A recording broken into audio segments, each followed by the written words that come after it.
शहर में सब्जी फरोशों की मनमानियां उरूज पर हैं। कमिश्नर कराची के मुकर्रर करदा निर्खों को नज़रअंदाज कर दिया गया। सरकारी और बाजारी कीमतों में आज भी वाज़ेह फ़र्क है।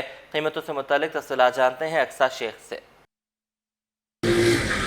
जी बिल्कुल, सब्जियों की सरकारी और बाज़ारी कीमतों में एक वाज़ेह फ़र्क नज़र आने लगा है। कमिश्नर कराची ने जो कीमतें मुकर्रर की गई थी उस पर अमल दरामद ना हो सका है। अगर हम बात करें आलू की सरकारी कीमत की तो वो 58 रुपये है, लेकिन बाज़ार में वो 80 रुपये में फ़रोख्त किया जा रहा है। इसी तरीके से जो प्याज की सरकारी कीमत है वो 35 रुपये है, लेकिन बाज़ार में उसे 60 रुपये में फ़रोख्त किया जा रहा है। जो भिंडी की सरकारी कीमत है वो 81 रुपये है, लेकिन बाज़ार में वो 200 रुपये में दस्तयाब है। इसी तरीके से अगर हम बात करें टमाटर की सरकारी कीमत की तो टमाटर की जो सरकारी कीमत है वो 60 रुपये है, लेकिन बाज़ार में वो 150 रुपये में फ़रोख्त की जा रही है।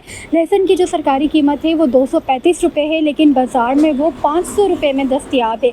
इसी तरीके से अगर हम बात करें अदरक की सरकारी कीमत की, जो अदरक की सरकारी कीमत है वो 518 रुपये है, लेकिन बाज़ार में वो 800 रुपये फ़ी किलो पर बर्जुमान है। इसी तरीके से अगर हम बात करें शिमला मिर्च की, तो शिमला मिर्च की जो सरकारी कीमत है वो 138 रुपये है, लेकिन बाज़ार में वो 300 रुपये में फ़रोख्त की जा रही है। जो लीमू की सरकारी कीमत है वो 575 रुपये है, लेकिन बाज़ार में वो 800 रुपये में दस्तयाब है। इसी तरीके से जो करेले की सरकारी कीमत है वो 46 रुपये है, लेकिन बाज़ार में उसे 240 रुपये में फ़रोख्त किया जा रहा है।